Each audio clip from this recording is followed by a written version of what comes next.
Hello student, आज हम पढ़ेंगे chapter 4 weather and climate. Okay, in this chapter we will learn about weather and its elements, climate and the factors that affect it and how to solve. अब यहाँ पर हम start करते हैं.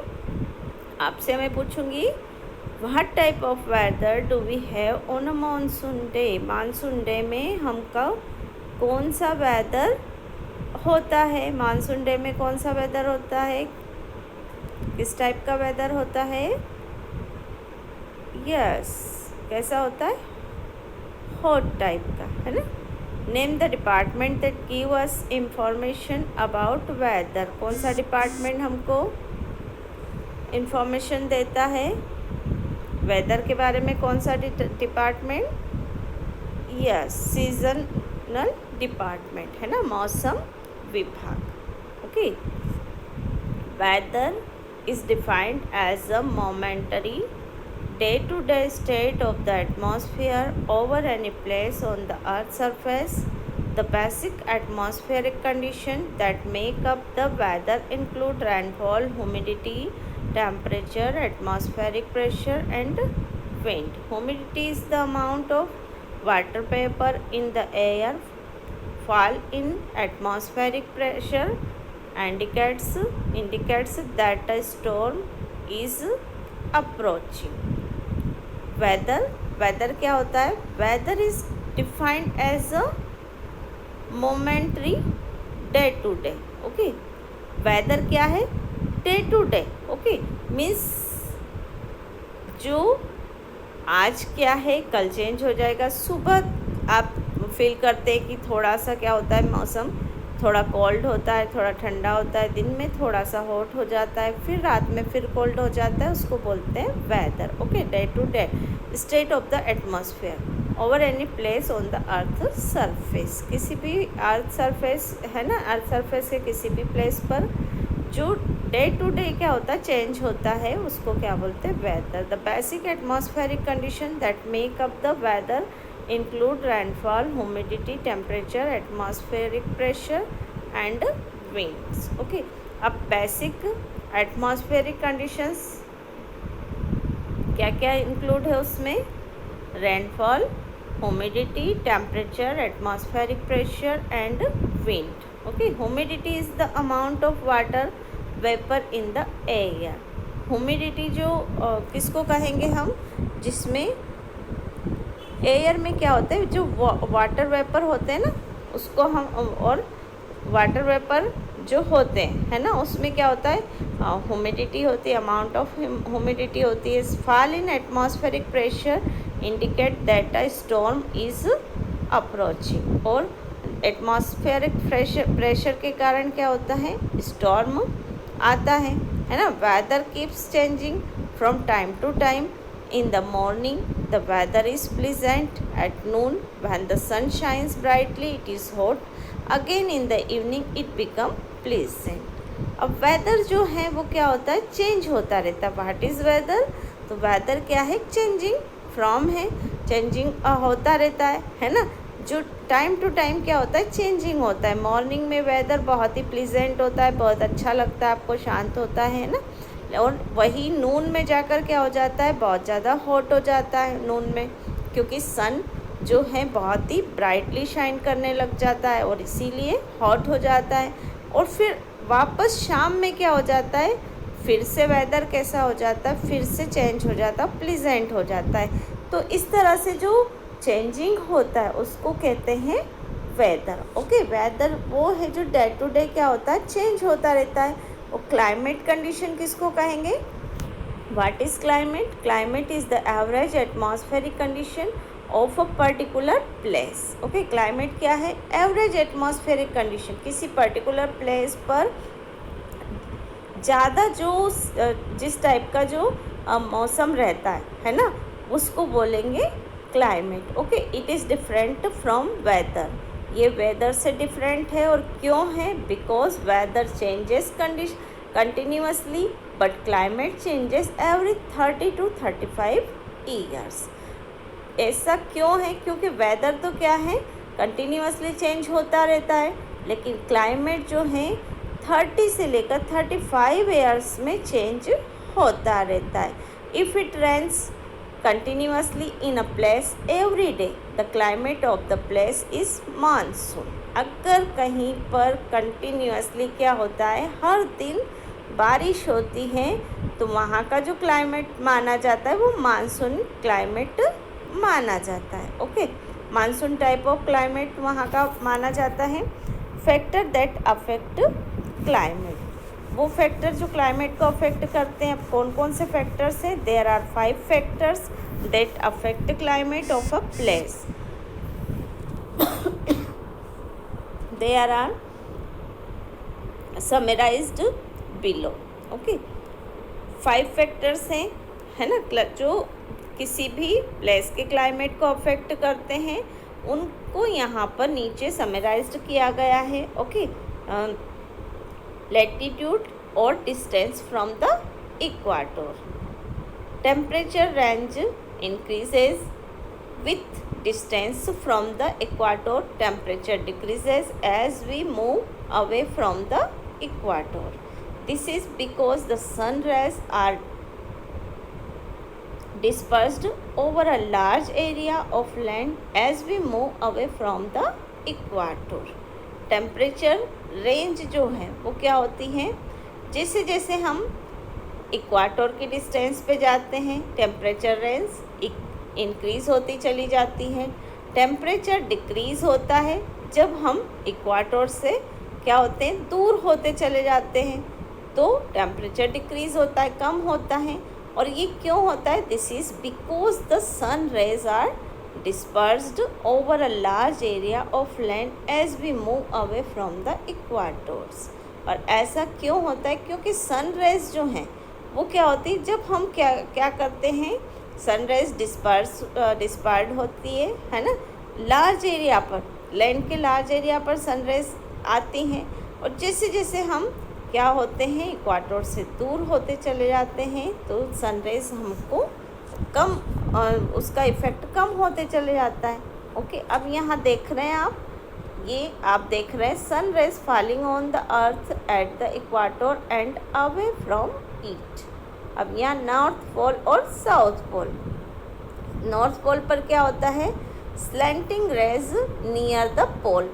पोल के जो पास में है, कैसे गिरती है सन रेज, कैसे आती है, स्लैंटिंग, है ना, स्लैंटिंग रेज स्लैंटिंगली आती है. ओके, और डायरेक्ट कहाँ आती है, जब इक्वाटोर के बिल्कुल पास में आ जाते हैं तो डायरेक्ट आती है. ये देख रहे हैं आप, है ना, यहाँ पर डायरेक्ट सन रेज आती है, और फिर से साउथ पोल पर फिर से क्या होती है, रेज स्लैंटिंग रेज आ जाती है पोल के पास में.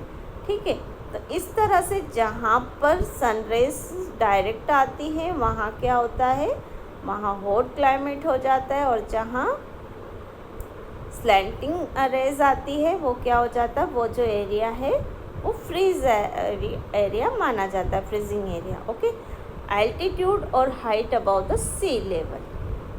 ये देख रहे हैं आप, हिल स्टेशन देख रहे हैं, यहाँ ये डायग्राम दिया गया है आपको हिल स्टेशन का, ये देख रहे हैं, है ना. तो ये हिल स्टेशन जो है वो क्या है, कहाँ है, सी लेवल से ऊपर हाइट पर है ना. जो हाइट पर होता है वो एरिया जो है वो माउंटेन एरिया माना जाता है या हिल एरिया माना जाता है. Temperature decrease with height.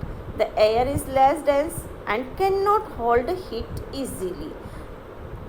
Temperature क्या होता है, हाइट पर धीरे धीरे जब ऊपर जाते हैं हाइट पर टेम्परेचर डिक्रीज होता चला जाता है, और एयर जो है वहाँ पर लेस डेंस में वहाँ एयर चलती है ना, हवाएं थोड़ी कम हो जाती है, और हीट को वो इजीली होल्ड नहीं कर सकती है. Lower altitude has dust, vapour and heat absorbing gases like carbon dioxide, making the climate at lower altitude warm. Okay, अब लोअर एल्टीट्यूड पर क्या क्या होता है, डस्ट, वेपर और हीट, है ना, और गैसेस जैसे कार्बन डाइऑक्साइड, है ना, making the climate at lower altitude warm, जो कि लोअर एल्टीट्यूड पर क्लाइमेट को क्या बना देता है, थोड़ा वार्म बना देता है. Higher altitude has a thin layer of air which absorb less heat making it cooler. और जो हायर एल्टीट्यूड है वहाँ पर एयर की बहुत ही थिन लेयर पहुँच पाती है, एयर बहुत कम होती है वहाँ पर, और इसीलिए वहाँ हीट भी नहीं पहुँच पाती है. वो हीट को क्या करता है, कम ऑब्जर्व करता है, इसीलिए वो एरिया जो है वो कूल एरिया हो जाता है. Okay, this is the reason that when the weather is very hot in plains the hill station have a pleasant weather. और यही कारण है कि जब अब वेदर जो है बहुत ज़्यादा हॉट होता है प्लेन एरिया पर, तब हिल स्टेशन पर वेदर प्लीजेंट होता है, वहाँ पर गर्मी नहीं होती है ना, थोड़ा ठंडा होता है. Direction of winds. अब हम पढ़ेंगे direction of winds. If winds have been blows from a hot area they will raise temperature. If winds have been blows from a cold areas they will lower temperature. अगर wind जो है वो hot area में क्या होती है, blow होती हैं, तो टेम्परेचर को क्या करती है, और ज़्यादा राइज करते हैं ना, और ज़्यादा बढ़ा देती है. और अगर विंड कोल्ड एरिया में ब्लो करती हैं तो वहाँ का जो टेम्परेचर है उसको और ज़्यादा क्या कर देती है, वो लो कर देती है, और ज़्यादा मीन्स ठंडा कर देती है. In summer hot winds blowing from Rajasthan make an increase in the temperature of Delhi. Summer में जब राजस्थान में क्या होता है, हॉट विंड ब्लो होती है, तो दिल्ली में टेम्परेचर क्या हो जाता है, इंक्रीज़ हो जाता है. In winter cold winds blow from the Himalaya they make the northern place very cool. और विंटर में क्या होता है, जब कोल्ड विंड जो है हिमालय में ब्लो होती हैं, तो जो नॉर्थन प्लेन्स एरिया है उसको वो बहुत ज़्यादा ठंडा कर देती है. ओके, अगर हॉट एरिया में एयर ब्लो करेगी तो टेम्परेचर बढ़ा देगी, है ना, और ज़्यादा हॉट हो जाएगा. और कोल्ड एरिया में एयर ब्लो करेगी तो वो टेम्परेचर को और ज़्यादा क्या करेगी, कम कर देगी. ठीक है. Distance from the sea. Okay, sea से कितने distance. Sea has a great influence of the climatic condition of a place. Sea जो है वो ग्रेट इन्फ्लुएंस है ना, जो क्लाइमेटिक कंडीशन, किसी भी प्लेस की क्लाइमेटिक कंडीशन के लिए सी है जो है वो सबसे बड़ा वो माना जाता है ना. इसका place near the sea have moderate climate due to regular exchange of sea breeze and land breeze. जो प्लेस सी के थोड़ा पास में होता है, करीब होता है, वहाँ पर क्लाइमेट कैसा होता है, मॉडरेट क्लाइमेट होता है. मॉडरेट जानते हैं आप, ना ज़्यादा गर्म ना ही ज़्यादा ठंडा, है ना, क्योंकि वहाँ पर सी ब्रीज और लैंड ब्रीज क्या होती रहती है, रेगुलर एक्सचेंज होती रहती है. The places near sea receive more rainfall and have oceanic climate. जो प्लेसेस जो सी के पास में हैं वहाँ पर ज़्यादा रेनफॉल वो रिसीव करते हैं, और ओशियनिक क्लाइमेट वहाँ पर होता है. Land breeze blows during the night from land to sea because the land cools faster than the sea. और लैंड ब्रीज जो हैं वो नाइट में क्या होती हैं, ब्लोज होती हैं. कैसे, लैंड टू सी ब्लोज करती है वो. ओके, लैंड से सी तक हो जाती हैं, क्योंकि लैंड क्या हो जाती है, सी से जल्दी कूल होती है ना. सी थोड़ा टाइम लगाता है कूल होने में, जबकि लैंड जो है वो ज़्यादा जल्दी कूल हो जाती है. The air about the sea becomes warmer and rises. और एयर जो है सी के ऊपर जो एयर होती है ना, जो चलती है, वो क्या हो जाती है, वार्मर हो जाती है, और ज़्यादा गर्म और ज़्यादा राइजेज हो जाती है. The cooler air from the land moves in to take its place. और जो कूल एयर है, जो ठंडी एयर है, वो लैंड से मूव होती हैं और उसकी प्लेस पर पहुंच जाती है. Sea breeze blows during the day because the land heat up faster than the sea. और सी ब्रीज जो हैं वो डे टाइम में क्या होती हैं, ब्लो होती हैं। कैसे? लैंड पर ज़्यादा हीट हो जाती है ना, क्योंकि लैंड जो है वो जल्दी से गर्म हो जाता है सी से जल्दी, और सी धीरे धीरे गर्म होता है।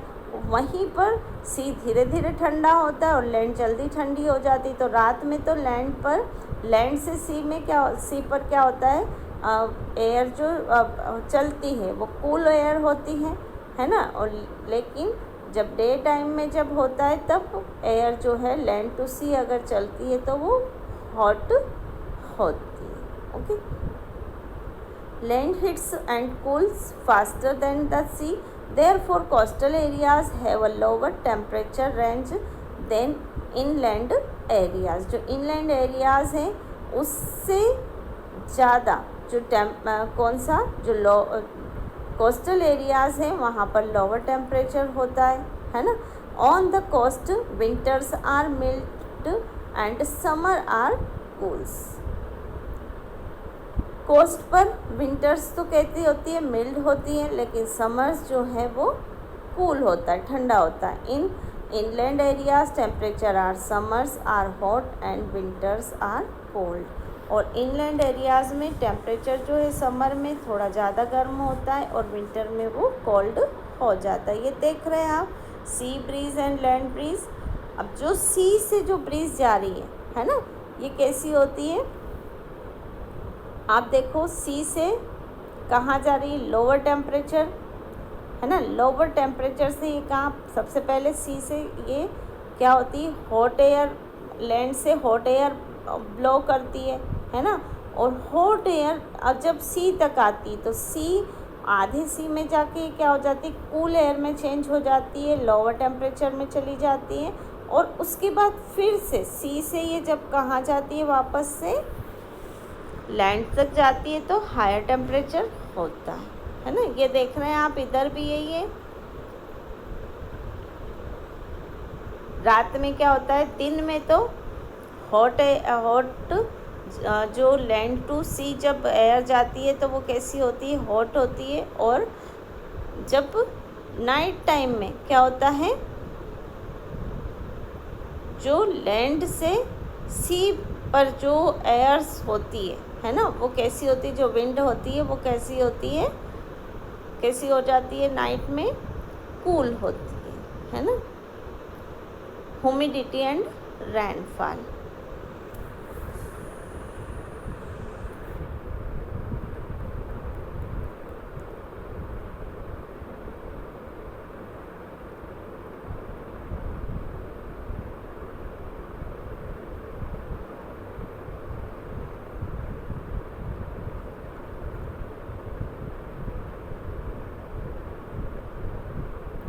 अब हम पढ़ेंगे ह्यूमिडिटी एंड रेनफॉल। ओके,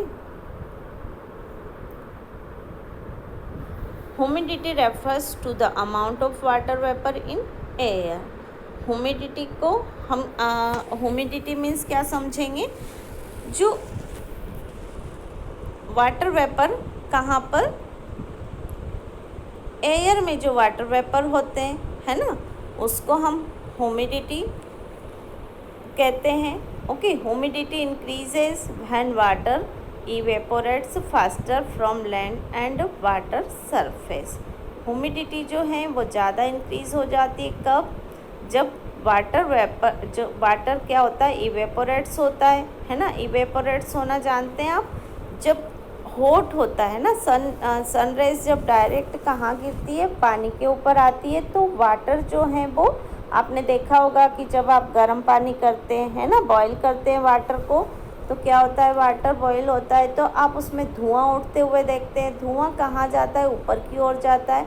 और वही जो धुआं अगर आप उस पर प्लेट ढक देते हैं तो क्या हो जाता है, प्लेट के ऊपर बहुत सारी बूंद बूंद जम जाती है ना। उसी तरह से हमारे सी वाटर का भी होता है या रिवर वाटर का भी होता है कि वाटर क्या हो जाता है, जब गर्म होता है तो वेपर बन के क्या होता है, उड़ने लगता है, ऊपर जाता है ना, और इवेपोरेट्स होता है। और ये वाटर जो है यही क्या होता है, ह्यूमिडिटी बढ़ाता है। Humidity decreases when water vapour condenses to form cloud, है ना। ह्यूमिडिटी डिक्रीज हो जाती है, ओके। जब वाटर वेपर क्या होते हैं, कॉन्डेंसेस हो जाते हैं ना, क्लाउड्स में बदल जाते हैं। ह्यूमिड एयर ब्रिंग्स रेन, और जो ह्यूमिड एयर है वो क्या करती है, रेन लाती है। जब आप देखते हैं कि जब बारिश होने वाली होती है तो आप कैसे आपको फील होता है, बहुत ही चिपचिप सा, और बहुत बहुत ज़्यादा आपको गर्मी लगती है और बहुत चिपचिपाहट सी होती है, वो ही जो है ना वो ह्यूमिडिटी है, okay. Places near the equator are humid and hot, जो इक्वाटोर के पास जो होते हैं, नियर जो होते हैं प्लेसेस, वो कैसे होते हैं, ह्यूमिड एंड हॉट होते हैं। So this places receive a large amount of rainfall, इसीलिए ये जो प्लेसेस है वो बहुत ज़्यादा मात्रा में यहाँ पर रेनफॉल होती है। Desert receive less rainfall because the air above them in less humid, desert जो है वहाँ पर कम रेनफॉल रिसीव होती है क्योंकि यहाँ पर एयर जो है वो लेस ह्यूमिड होती है। Heat zone, the earth is spherical in shape and moves around the sun, earth जो है, अर्थ का शेप आप सब जानते हैं कैसा होता है, स्फेरिकल शेप होता है ना, और जो सन के आसपास राउंड लगाता है। So different parts of the earth heat differently, इसीलिए जो अर्थ के डिफरेंट पार्ट्स हैं, है ना, वो डिफरेंटली हीट उनको मिलती है। अभी आपने ऊपर देखा था, ऊपर पढ़ा था ना कि कहाँ पर कौन सी जगह पर हीट कितनी मिलती है, okay. Based on the heat received from the sun the earth is divided into 3 zone, और हीट जो रिसीव होती है, सन की हीट जो लैंड को रिसीव होती है ना, उसको अर्थ को हम इसीलिए अर्थ को हमने क्या किया, 3 पार्ट्स में डिवाइड कर लिया उसको समझने के लिए। Torrid zone, temperate zone and frigid zone, okay. अब टॉरिड और ट्रॉपिकल जोन, ये क्या होता है, the torrid zone is the region between the Tropic of Cancer and the Tropic of Capricorn in the northern hemisphere. It lies between the Tropic of Cancer and the equator. In the southern hemisphere, it lies between the Tropic of Capricorn and the equator. The sun's rays fall directly in this region throughout the year, so the climate is hot and humid most time of the year. Torrid और tropical zone, the torrid zone जो है ना, torrid zone क्या है, is the region between the tropic of Cancer and tropic of Capricorn. Tropic of Cancer और tropic of जो Capricorn है उसके बीच की जो रीजन होती है वो टॉरिड जोन कहलाती है। ये देख रहे हैं आप, टॉरिड जोन है ना, ये ट्रॉपिक ऑफ कैंसर और ट्रॉपिक ऑफ कैप्रिकॉन के बीच का है, ओके। इक्वाटोर भी इसको कहते हैं, कि आप देख रहे हैं ऊपर क्या है, ट्रॉपिक ऑफ कैंसर है ना, और ये है आपका ट्रॉपिक ऑफ कैप्रिकॉन, ओके। ये हमारा अर्थ सरफेस है।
The sun rays fall directly in this region throughout the year, और यहाँ पर जो ट्रॉपिक ऑफ कैप्रिकॉन और ट्रॉपिक ऑफ कैंसर जो है वहाँ पर पूरे साल सन क्या करता है, डायरेक्टली इन रीजन में डायरेक्टली इसकी रेज यहाँ फॉल होती है। So the climate is hot and humid most time of the year. इसलिए यहाँ का जो क्लाइमेट है वो पूरे साल ज़्यादातर कैसा होता है, हॉट और ह्यूमिड होता है। ओके, अब हम पढ़ेंगे temperate zone. Temperate zone, what is temperate zone? The temperate zone lays between the torrid zone and the frigid zone। Temperate zone जो है वो टॉरिड जोन और फ्रिजिड जोन दोनों के बीच में है। In the northern hemisphere it Lay's between the torrid zone and the Arctic circle. Northern hemisphere पर ये टॉरिड जोन और आर्कटिक सर्कल के बीच में है। ये देख रहे हैं आप, north temperature zone, north frigid zone देख रहे हैं, ये south temperate zone, south frigid zone, ये दोनों के बीच में नॉर्थ टेम्परेट जोन और साउथ टेम्परेट जोन जो है ये फ्रिजिड जोन और टॉरिड जोन दोनों के बीच में है। Okay,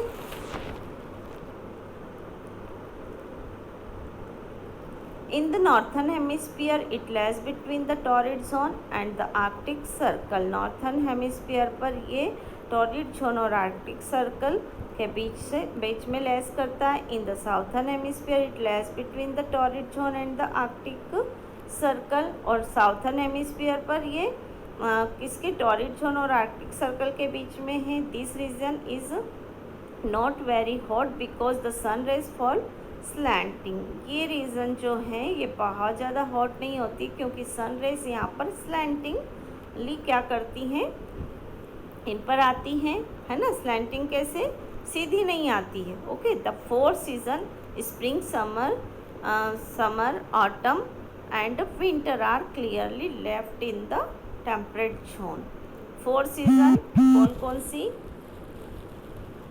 spring, summer, autumn and winter season, यहाँ पर क्लियरली ये 4 सीजन्स होती हैं। ओके, अब फ्रिजिड जोन, फ्रिजिड जोन आप देख रहे हैं, इसमें ये देखा आपने फ्रिजिड जोन, और ये आपका क्या है, फ्रिजिड जोन है। ओके,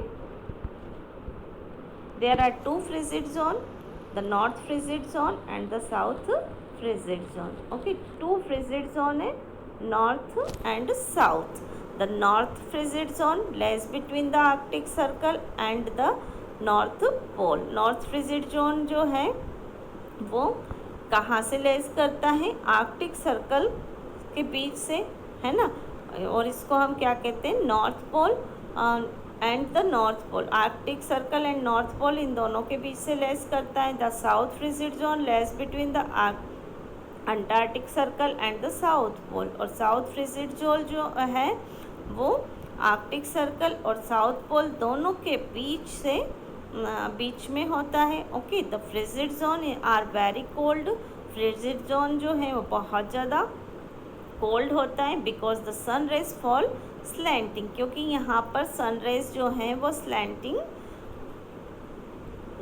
फॉल होती हैं। These zones get very little heat and are always covered with snow. ये जो जोन है यहाँ पर बहुत ही कम, यहाँ पर मतलब गर्मी न के बराबर होती है और हमेशा ये स्नो कवर्ड एरिया होता है, यहाँ बर्फ़ हमेशा जमी होती है। The summer are cold and the winter are freezing cold. Summer तो यहाँ पर कोल्ड होता है, समर में यहाँ ठंड होती है, लेकिन विंटर टाइम जब हम लोग हमारे यहाँ पर जब विंटर होती तो वहाँ पर बहुत ज़्यादा कोल्ड होता है। ओके, फ्रीजिंग कोल्ड मीन्स जम जाने वाला।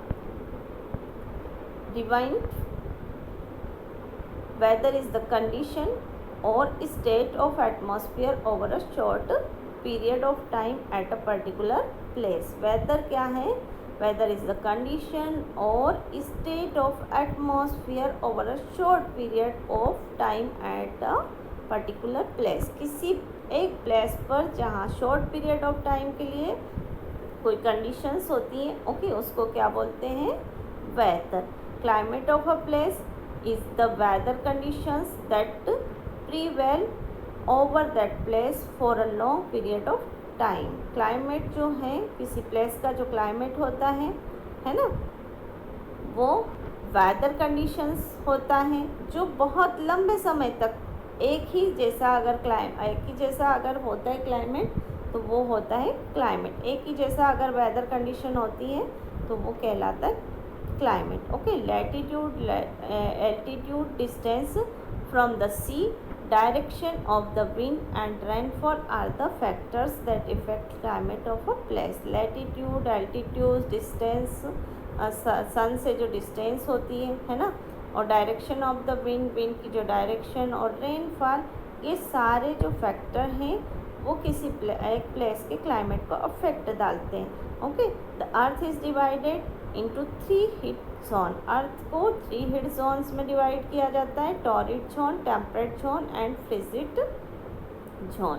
The climate of the torrid zone is hot and humid because the sun rays fall directly over it. Climate जो है टॉरिड जोन का वो हॉट और humid होता है, क्योंकि यहाँ पर सन की जो रेज होती है वो डायरेक्टली इसके ऊपर आती है ना, इसके ऊपर गिरती हैं।